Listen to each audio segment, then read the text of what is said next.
Hello everyone, आज हम लोग पढ़ेंगे सेक्सुअल रिप्रोडक्शन इन प्लांट। सबसे ज़्यादा कॉमन फॉर्म जो होता है रिप्रोडक्शन का ना, वो होता है सेक्सुअल रिप्रोडक्शन। ये कहाँ प्लेस लेता है? Commonly in a flowering plant. जो खिले हुए फ्लावर्स होते हैं उसमें ये ज़्यादा आते हैं। ठीक है, इसके जो स्ट्रक्चर होते हैं, इसके जो दो मेन स्ट्रक्चर होते हैं वो है स्टेमिन एंड पिस्टिल। ठीक है, स्टेमिन ये होता है, ठीक है, ये होता है male part of the flowering plant, जिसमें एंथर एंड फिलामेंट होता है। Filament is a kind of tube and उसका सेकंड पार्ट जो होता है वो है फीमेल पार्ट, जिसको हम लोग बोलते हैं पिस्टिल। ठीक है, ये स्टिग्मा स्टाइल मतलब वो भी वही ट्यूब टाइप का ही होता है स्टाइल। देन ये है ovary and this is ovule. ठीक है, जब ये दोनों एक ही प्लांट में रहते हैं ना, तो उसको हम लोग बोलते हैं बाइसेक्सुअल फ्लावर। ठीक है, या तो बाइसेक्सुअल प्लांट या तो bisexual flower that have both pistil and स्टेमन। जो फ्लावर होते हैं जिनमें पिस्टिल एंड स्टेमिना दोनों ही होता है, उसको हम लोग बोलते हैं कंप्लीट फ्लावर और बाइसेक्सुअल फ्लावर। लेकिन जो फ्लावर जिसके इधर या तो उसके पास स्टेमिना रहेगा या तो इधर उसके पास पिस्टिल रहेगा, ठीक है, तो उसको हम लोग बोलते हैं यूनिसेक्सुअल। ठीक है, मतलब इनकम्प्लीट फ्लावर। तो कंप्लीट फ्लावर के एग्जांपल देखें यहाँ पर, चाइना रोज, प्लूटूना, सनफ्लावर, रोज, पी, मस्टर्ड, और ये सब जो होते हैं ये है कंप्लीट फ्लावर। जो इनकम्प्लीट फ्लावर जिसके पास इधर या तो स्टेमिन होगा या तो पिस्टिल होगा, वो होते हैं papaya, bilberry, date, palm, cucumber, corn. ये सारे जो फ्लावर होते हैं उनमें या तो पिस्टिल रहेगा या तो स्टेमिन रहेगा। जैसे यहाँ पर structure of stamen and pistil. Stamen is a male reproductive part of the flower and consists of two parts, anther and filament.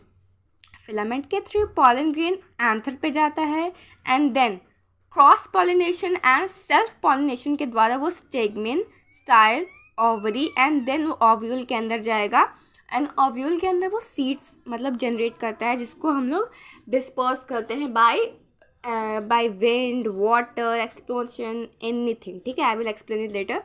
Structure of stamen and pistil.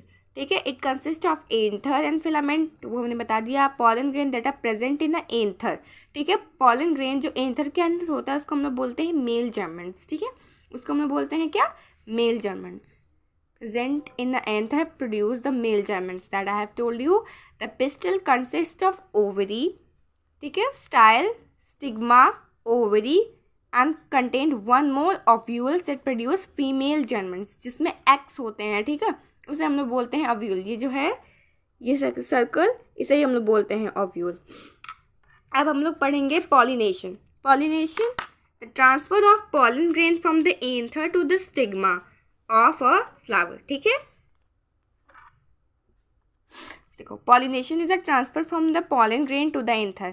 Pollination वो होता है जो ट्रांसफ़र करता है पॉलन ग्रेन को anther, मतलब ये रहा हमारा मेल पार्ट और ये होता है हमारा फीमेल पार्ट। तो मेल पार्ट से जब हम लोग को फीमेल पार्ट में भेजना रहता है ना, तो उसको बोलते हैं हम लोग पॉलिनेशन। ठीक है, इसके भी टू टाइप्स होते हैं, self pollination and cross pollination. This is self pollination, it is cross pollination. अब यहाँ पर सेल्फ पॉलिनेशन और क्रॉस पॉलिनेशन होता क्या है? सेल्फ पॉलिनेशन वो होता है जिसमें एक ही फ्लावर लगता है, एक ही फ्लावर में हमारा एंथर भी होता है, पिस्टिल भी होता है, और एंथर स्टिग्मा को अपने ही फ्लावर को देता है अपना पॉलन ग्रेन। ठीक है, तो उसको हम लोग बोलते हैं सेल्फ पॉलिनेशन। अब क्रॉस पॉलिनेशन वो होता है जिसमें टू प्लांट्स होते हैं। यहाँ पर हमारे टू प्लांट्स हुए, यहाँ पर ये रहे हमारे टू प्लांट्स एंड यहाँ पर ये हमारा मेल पार्ट है और ये हमारा फीमेल पार्ट दूसरे प्लांट का है।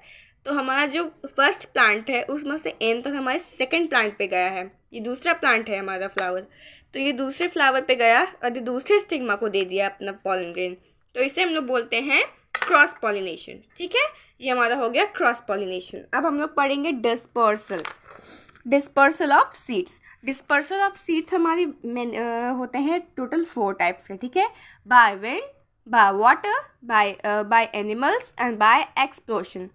अब विंड, जब उनके सीड्स जो होते हैं वो एंथर के पास जाते हैं पॉलन ग्रेन, तो वो जब हवा बहुत ज़ोर से चलती है ना, तो वो उड़ जाते हैं और उड़ के उस जगह से जहाँ से वो लिया गया है पॉलन ग्रेन, जैसे एंथर, अब वो हो सकता है कि कहीं रोड पे हो एंड रोड से जाके कहीं गार्डन में चला गया, उड़ते उड़ते वो गार्डन के पास चला गया, तो उस गार्डन में उग जाएगा वो। ठीक है, ट्रांसपोर्ट हो गया वो रोड से गार्डन में, तो उसको हम लोग बोलते हैं dispersal of seed by wind.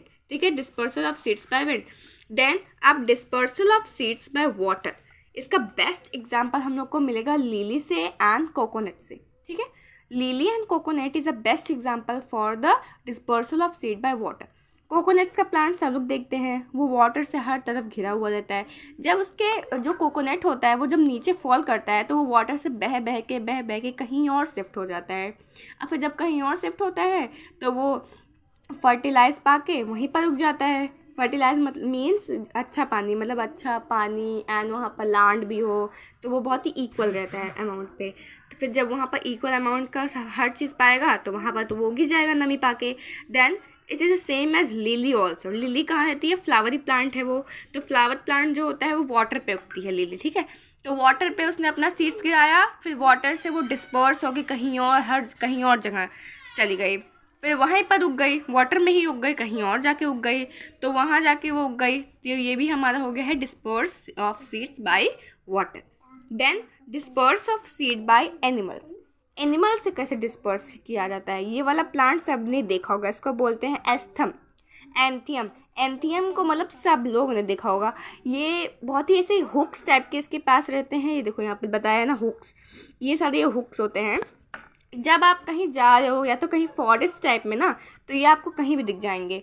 फिर जब आप वहाँ उसके बगल से गुजरते हो ना, तो क्या होता है ना कि जिसके वूल होते हैं, वूल जो कपड़ा पहने रहते हैं ना, उसमें बहुत आसानी से ये ऐसे क्लॉथ्स पे चिपक जाते हैं। और फिर हम लोग के साथ वो कहीं और चले जाएंगे, हम लोग कहीं और बैठेंगे, सोएंगे, कहीं और कुछ भी करेंगे। फिर उसके बाद क्या होता है ना कि वो प्लांट्स होते हैं, वो जो ऊपर चिपके रहते हैं, जब हम लोग कहीं और चले जाते हैं ना तो वो गिर जाते हैं वहीं पर, तो वहीं पर अपना एक नया प्लांट उगा लेते हैं। तो उसको हम लोग बोलते हैं dispersal of seeds by animal. अब आया हमारा लास्ट टॉपिक है disperse of seed by explosion. इसका बेस्ट एग्जांपल हम लोग को मिलेगा लेडी फिंगर से एंड पीस से। क्या होता है कि उनके अंदर ऐसे वो कुछ ऐसे शेप्स के होते हैं ना, ऐसे इनके पास ऐसे रहता है और बीच बीच में ऐसे दाने होते हैं, उसी को हम लोग बोलते हैं उनका सीड्स, ठीक है। इनका सीड्स वही होता है, ठीक है। पहले क्या होता है ना कि वो लोग कवर करते हैं अपने आप को, उनके सीड्स हमें दिखते ही नहीं हैं। लेकिन कुछ महीनों बाद जब वो लोग एकदम उनके सीड्स एकदम रेडी हो जाते हैं खुलने के लिए, तो वो अपने आप ब्लास्ट हो जाते हैं। लाइक इनके ऐसे छोटे से रहेंगे, देन वो ब्लास्ट होकर ऐसे हो जाएंगे, या फिर यहाँ पर इतने बड़े बड़े हम लोग के दाने निकल जाते हैं पीस के, ठीक है। तो फिर जब वो हमारे दाने पीस के बड़े बड़े हो जाते हैं ना, तो मम्मा बोलती नहीं है कि जाओ पीस तोड़ लो, तो तोड़ के लाते हैं तो खाते हैं हम लोग। तो वो जब छोटे से रहते हैं वो एक्सप्लोड करके वो बड़े में बदल जाते हैं। ऐसे लेडी फिंगर में होता है। लेडी फिंगर पहले हम लोग का कैसे रहता है? ऐसे ऐसे रहता है पहले हम लोग का लेडी फिंगर, ठीक है, ऐसे। फिर कुछ महीनों बाद जब वो एकदम कवर अप हो जाते हैं ना, तो वो बहुत ही बड़े बड़े मोटे मोटे हो जाते हैं। देन फिर वो ब्लास्ट होकर उनके बीज हैं उधर कहीं और इसे गिर जाते हैं, इधर उधर फैल जाते हैं। ऐसे पीस के भी साथ होता है, उनके बीज जो होते हैं इधर उधर फैल जाते हैं फटकर उनके अंदर। फिर जब हम लोग छिल के कहीं और फेंक देते हैं तो क्या होते हैं, वहीं पर नया पीस का या तो नया लेडी फिंगर का प्लांट उग जाता है, ठीक है। आज के लिए बस इतना ही हम लोग का ख़त्म हो गया, आज का टॉपिक पूरा completed. And I hope you all like my videos. Please like and subscribe my channels and share this video to all the person. Okay, thank you, bye.